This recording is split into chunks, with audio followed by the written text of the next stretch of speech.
Party Club, enjoy vacation. Welcome to Zanzibar, Zanzibar. Hakuna matata, habibi. Welcome to Zanzibar.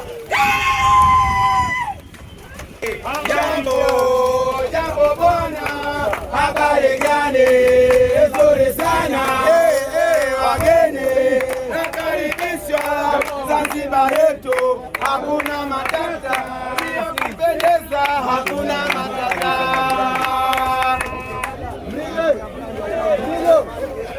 Migo.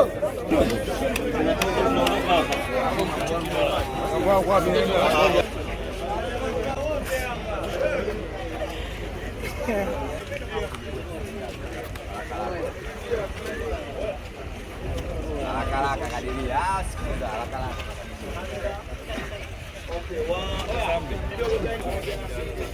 Acha mwasho wale wawili. Oya wewe nani? Jeli. Yangu ya mfunga.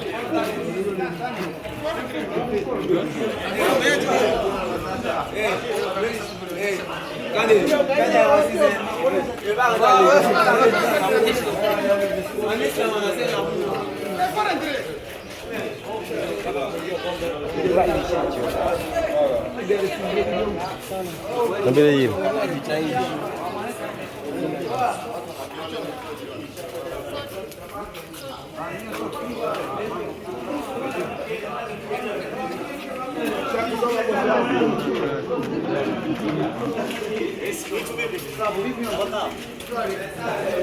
Mwanao Duchwe.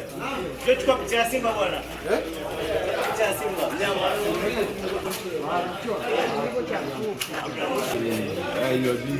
mwanao sana. Mwanangu sana.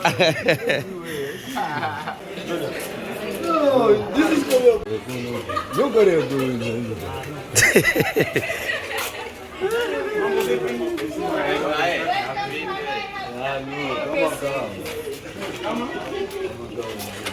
Who teach you kama kawa?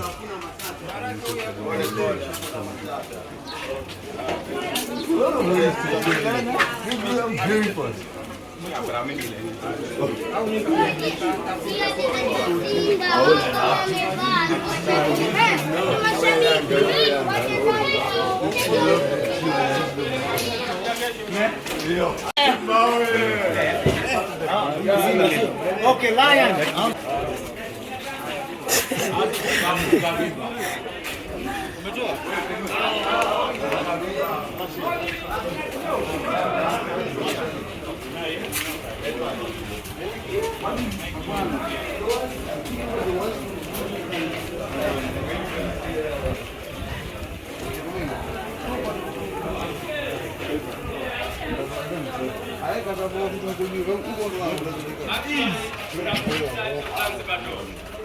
One with half cycle at the top, and the other one which is rectangle shape. Okay, so one with half cycle at the top is Zanzibar Indian style, but the one which is rectangle shape is Zanzibar Arabian style. Both Indian style and Arabian style divided into two parts. There is male part and female part. So male part here is the one which, if you want to go in, both male and female, they're only using one side here to get in or get out of the house. It is called the male side because it's the side of the door which is open openly. Whoever wants to get in, just one side, open, get in. As per Zanzibar culture, most of the time male is going out of the house while female remain at home. This is normal in cultural perspective. But second reason for the female side is adjoined with the central lintel, which is well decorated here. This is like the characteristic of the Zanzibari ladies. Most of the time spending some minutes, sometime an hour in a mirror for makeuping themselves. So here artists spend much of the time decorating. That's why it's called the female side. But one thing about Zanzibar though, has got this brass knob. Brass knob originated from India. In India they were using it to scare away the elephant. Sometimes during fighting, they were using elephant to break out the house. So they started to install brass knob in the house so that when the elephant hit this area, it can surrender. So this was placed there for protection in India. but in Zanzibar, we are just using them for decoration. In Zanzibar, door has got different carving. Each carving that you see in the door has got the meaning. Nakshi zote zilizopo kwenye mlango, kila moja ina maana yake. Okay? So, visit Zanzibar to get more information about this thing and the other thing. Okay? So now it's just brief. We move to the former slave market site now. So straight to the former slave market site. Pole pole, we go.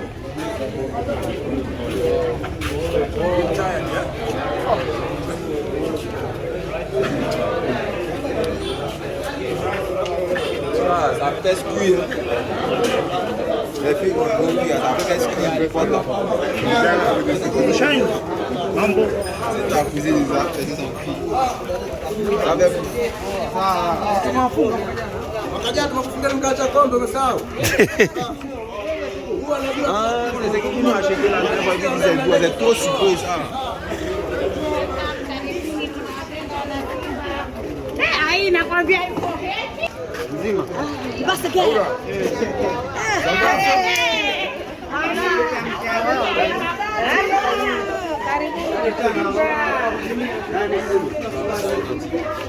Soko? Ça va? Ça va bien?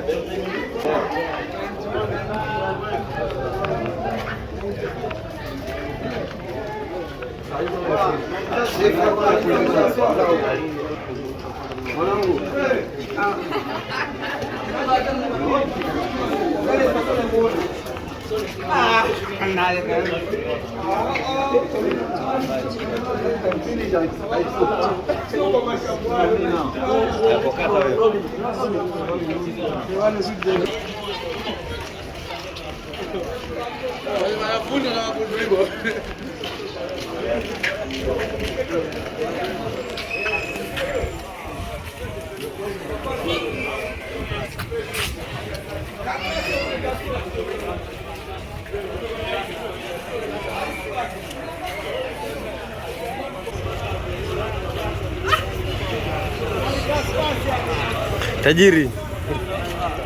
Jana umemo. Hivi. Wewe kama safi. Sura songeni. Benja. Wa Ile tatu Benja. vipi brother? Fresh kabisa. Safi. Leo uko tamu? Mimi nilimekuja kwa sababu ya Simba. Kama inabidi tutafutane mwanangu.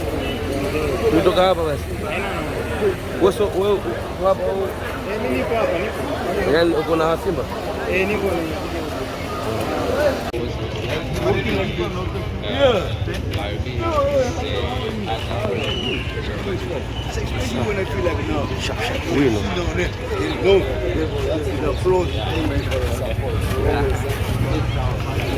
Mwamba Lusaka. Wino.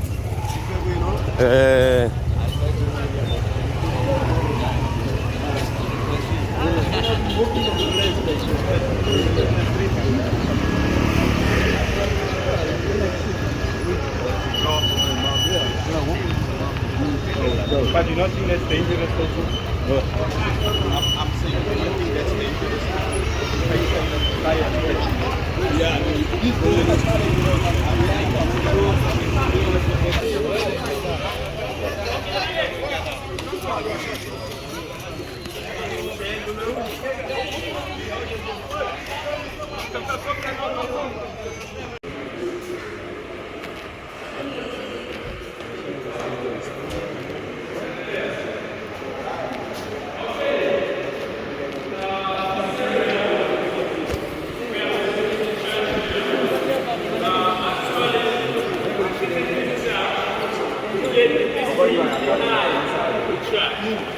This area is the former slave market site. And when we talk about slave market here in Zanzibar, we are talking about East African slave trade. Because the world suffered East African slave trade and West African slave trade. West African slave trade, the base was in Dakar and Accra. Those were the base of West African slave trade. But the base of East African slave trade was here in Zanzibar.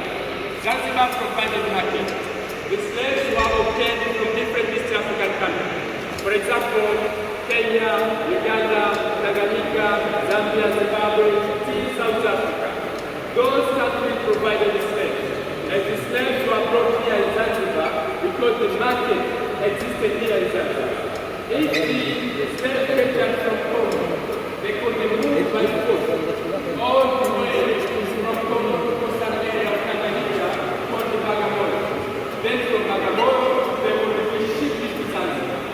Then the auction to the place here in Zanzibar. And actually, when the journey from Congo or from anywhere that they were captured, the slaves were chained. And the chain were joined from one another.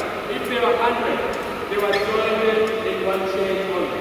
So they could be moved by foot all the way to the coast area of Tanganyika, then to Zanzibar. And actually, during the time of auction, at the place where we sit underground, at that place there was a tree called the Jujube tree. It was there. So the Jujube tree was used to trade the slave, then the slaves were whipped. Okay? So the strongest one was the one who gets high price. The weaker was the one who gets lower price. So which came up was the major test. Who is stronger than the other? Meaning that if you tolerate, you don't cry, that is sign of strength. And if you cry, that is sign of weakness. So the slave was made to have weaker to cry, but not cry. Because they wanted to get the buyer and move from this area to the other place so that they expected to get a good life in the other area than what they were getting here in Zanzibar. So simply, we visited this area for the history behind the slave trade. The church was constructed after the abolition of slave trade from 1873 onward. That was the time when the church was constructed here. And it was constructed by UNSCA, University Mission to Central Africa. So the church exists, still working, and this is Anglican church. Okay? So from here, we will receive the same monument. Okay?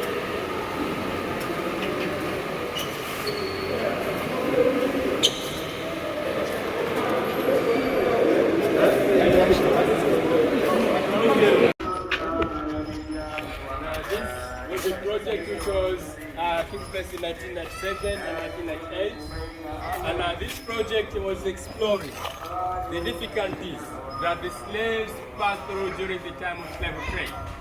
And at the end of the project, they came up with this idea to show off how the slaves were treated during those times. So this is the situation. For example, if they were captured from Congo, these people, they were chained in this way.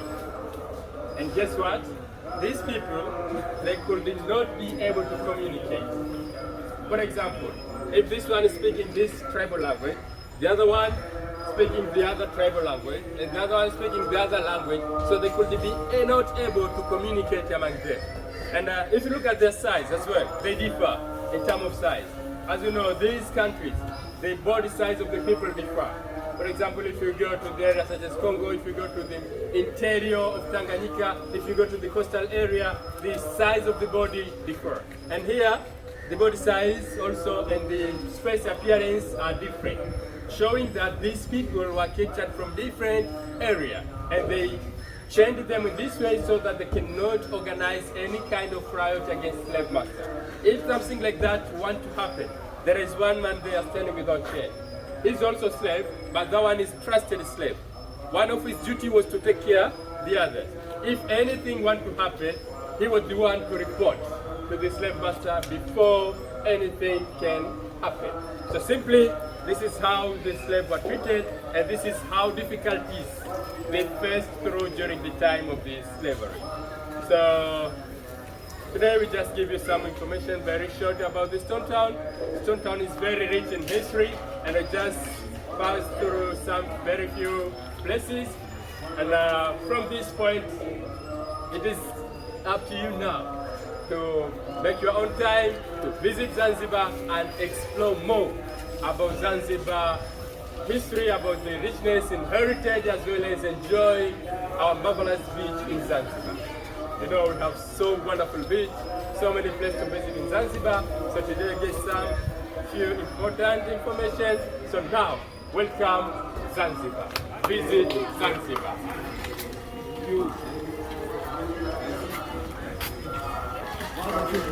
Thank you.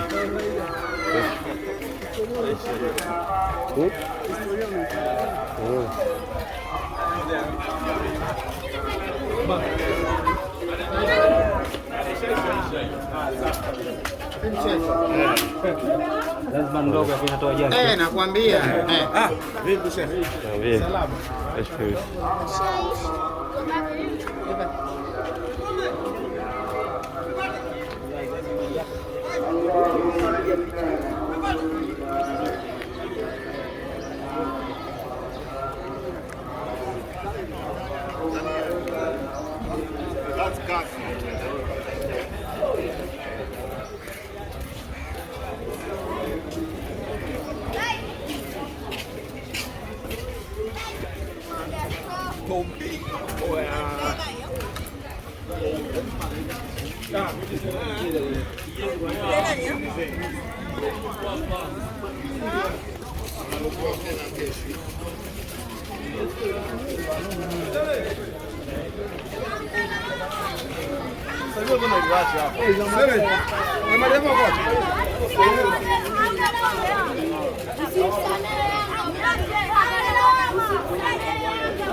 Salimia tena, salimia tena.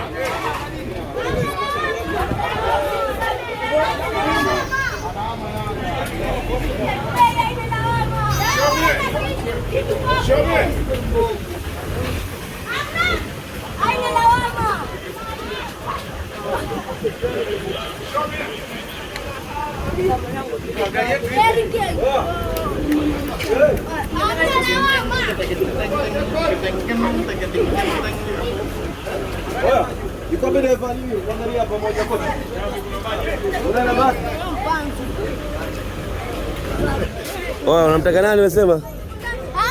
Lawama. Muona mchezaji unajua huyo?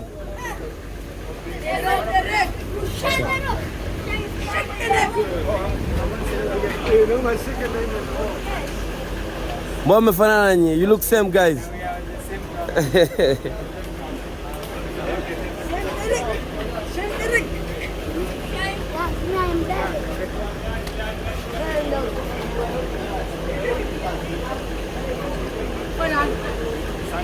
Hola, tita, buenas.